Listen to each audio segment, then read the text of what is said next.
Good afternoon, everyone. We just spent more than 2 hours with 6 of the Epstein victims, some of the bravest women I've ever met. They're very courageous.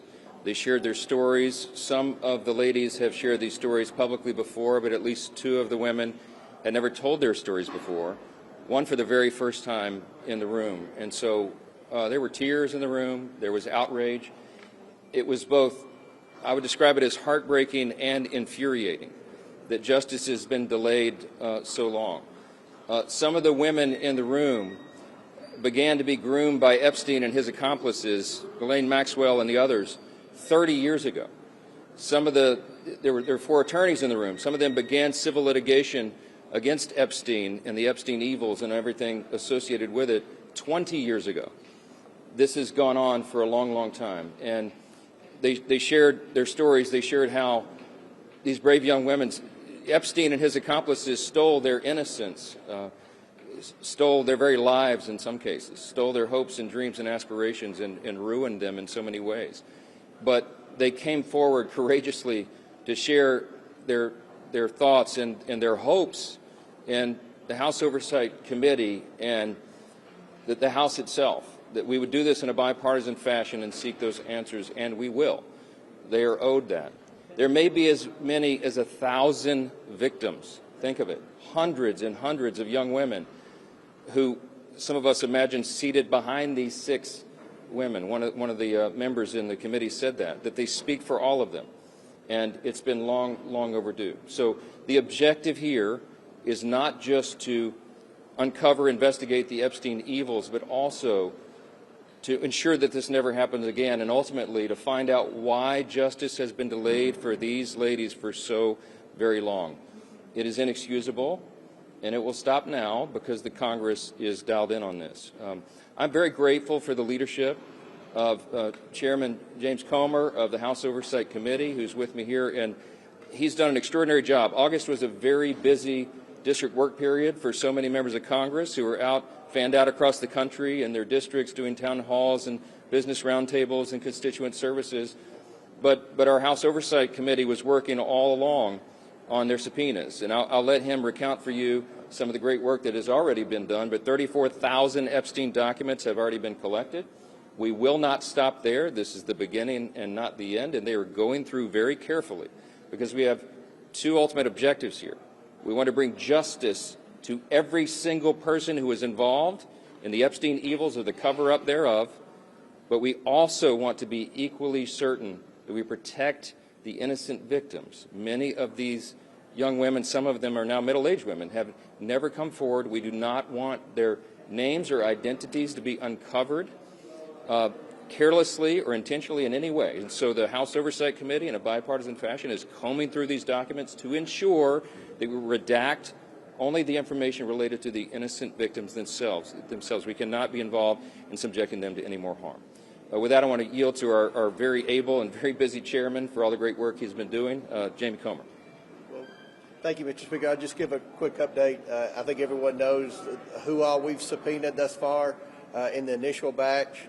We subpoenaed 6 former attorneys general, as well as Bill Clinton and Hillary Clinton. We've expanded that to Alex Acosta. Acosta's coming in, I believe, September the 19th, 16th or 19th. We've got that date down. I know that we'll have a lot of questions for him with respect to an earlier Epstein prosecution that he was involved in when he was U.S. Attorney. We have the documents, the initial batch that had been sent by the White House. As you know, we also subpoenaed Pam Bondi for those documents. The White House is working with us. I want to publicly thank the White House for turning over so many documents thus far. We're in the process of uploading those documents for full transparency so everyone in America can see those documents. It's going to, as quick as we can get them uploaded, and as the Speaker said, there are 34,000 pages. So we're doing everything we can to get those uploaded. We want those to be public as soon as possible. And then we're going to continue to bring in more people. We learned of some additional names today. We're going to do everything we can to give the American public the transparency they seek, as well as provide accountability in memory of the victims who have already passed away, as well as those that were in the room, and many others who haven't come forward. So we're sincere about this. This was a 2.5-hour discussion. It was as bipartisan as anything I've seen in the 9 years I've been here. Appreciate the Speaker for giving us the authority to seek out everything that I think you all want and the people that I talk to as I travel America want. And we're going to do everything we can to get the answers and to do it as soon as possible. I yield back. Question or two? Manu, go ahead. The President has repeatedly referred to this as the Epstein hoax. You just were talking to these victims. Is it a hoax? I'm not sure what that comment refers to, but I've spoken to the President myself about this many times, and he is as insistent as we are. He is the most transparent president in memory, probably in the history of the country. As you know, he stops. If he were here now, he would stand here and take your questions endlessly. That's his mindset, and he wants the American people to have information so they can draw their own conclusions. I've talked with him about this very subject myself, so I can tell you that is his heart. Now, he also, just as we do, is insistent that we protect the innocent victims, and that's what this has been about. There'll be votes in the House this week to advance this and affirm what it's doing. That we want everybody in the House wants to go on record in affirming what our Oversight Committee is doing in a bipartisan fashion. There's a discharge petition that is pending, and the reason that I was not comfortable with that and still am not comfortable with the discharge petition is because it was inartfully drafted. It does not adequately protect the innocent victims, and that is a critical component of this. So the work is being done. The Department of Justice and the administration are in full compliance with every congressional subpoena. In fact, they're moving it quickly. And so the American people are owed this information, and the expectation is it will come out soon. So. Can you specify what exactly in the Massie and Connor discharge petition doesn't protect survivors? Yeah, look, it was inartfully drafted, okay? They cite, for example, a code article that is supposedly to protect child sex acts, okay? These are legal term of arts, but they cite the wrong U.S. Code provision, so it doesn't actually have any force of law. They don't actually have adequate protections for whistleblowers. We want to encourage whistleblowers in an investigation like this, and there are standards and practices and procedures that are used in federal prosecutions and investigations and here in Congress that are not adequately stated in the discharge petition. I think the petition itself is effectively a moot point now because all of this is happening. What the House Oversight Committee is doing, what they are actually gathering, is everything that was requested in the discharge petition, plus even more. And it actually has the force of subpoena, the effect and force of law, which is why it's actually happening right now, where the discharge petition does not lead to that. So it's not a lawmaking exercise. It's superfluous at this point, and I think we're achieving the desired end here. Yes, sir.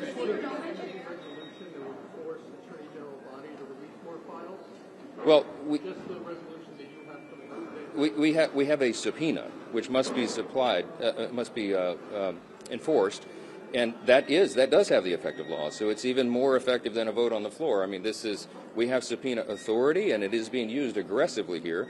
And we promised to those victims that we would continue that. They are heartened, I think, by the attention that has been given in this Congress that has not been there for many years, obviously. And I would say this, and I don't want to overstate it, my friend Jamie Comer, but I would say Republicans and Democrats in the room were dumbfounded at some points about why some of this has not been disclosed further and in greater detail. And you have the right people on it now, and we're on it. It's overdue. Go ahead. Sorry. And I also want to add, we've subpoenaed the estate, the Epstein estate, for everything too. So we're pushing forward. When I say that the oversight, yes. The intention is to get them out for public release. And when I say that the Oversight Committee's work goes further than the discharge petition, that's a great example. The discharge petition doesn't mention subpoena or gathering information or documents from the Epstein estate. So there are other things that this committee, with its expertise and all of its lawyers and all the work, will be able to gather that wasn't even anticipated in this other pending measure. So, there are some that you want. Oh, you want to talk about that now? Okay. Look, we're working through the appropriations process. We have been in good faith. As you know, we passed a few of these bills off the floor already, and the Senate has done some work. They passed a few and a little minibus. we've got to get these two chambers together. Of course, we have the end of the fiscal year comes up, the end of this month, and no one desires a government shutdown. So we'll be working in earnest over the next few days and next couple of weeks to ensure that doesn't happen. Stay tuned for the details. As you know, everyone was out on the district work period, and now they've all just gathered, and so there'll be a tsunami of activity here for the next we'll have some sleepless nights wrapping it all up and getting it done. But I'm very optimistic we can avoid a shutdown, and it's going to require leaders on both sides of the aisle to come together and do that, and I'm certainly hopeful that we can and do it in a responsible manner. But, Mr. Speaker, there are some in your own party, Thomas Massie is one of them, who have said that by delaying a vote, resisting a floor vote on the Epstein documents, that you are protecting the president. What do you say to that? Well, I think that's obvious nonsense. We are demonstrating here that this is being done, but I'm going to emphasize again, it has to be done in the right way. I spoke with these 6 brave women who were here about our intention on that, and they were so grateful. I think they will tell you themselves, those who are willing to come forward to speak publicly, that they will say they want to be very careful. Not all the victims. In fact, the vast majority of ladies and women and young women who are subjected to these unspeakable crimes, I mean unspeakable crimes, some of the things we heard today, have chosen not to come forward for obvious reasons. So we have to very carefully guard their identities. We cannot be haphazard about this. And that's the only thing that has had, if there's any delay at all, that's what the intention is. And I think you'll see that's the effect. The American people will get the information they've desired. Last question. Yeah. Yeah, Congressman Garcia says that you guys have subpoenaed that birthday book where President Trump allegedly wrote a note to Jeffrey Epstein. Is that something you guys are going to share with the public and expect to see soon? I don't know about that particular item. I haven't seen a long list of specific. That's in the okay, estate. so, We've subpoenaed for all documents pertaining to the state. And once you get it, will you release that to the public? We plan on doing that. yeah, you're going to see full We always disclosure. do. Maximum transparency. That's Chairman Comer. That's what he does. Yes. When you say justice delayed, does that mean you are seeking more action to get justice, or does that mean transparency, or does that mean you're looking for more prosecutions of other individuals? I think we follow the truth where it leads. I think that's the responsibility of Congress. I think we owe that to the victims, and if there are further prosecutions, they need to be brought. No stone unturned. I mean, that's the commitment, and it's bipartisan, and I'm heartened that members of Congress are willing to work together on that. So, and look, I will say this again. I'm going to emphasize this is full participation of the administration and the White House.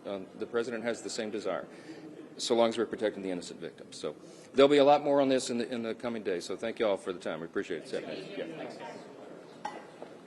Mr. Coleman, do you have a better timeline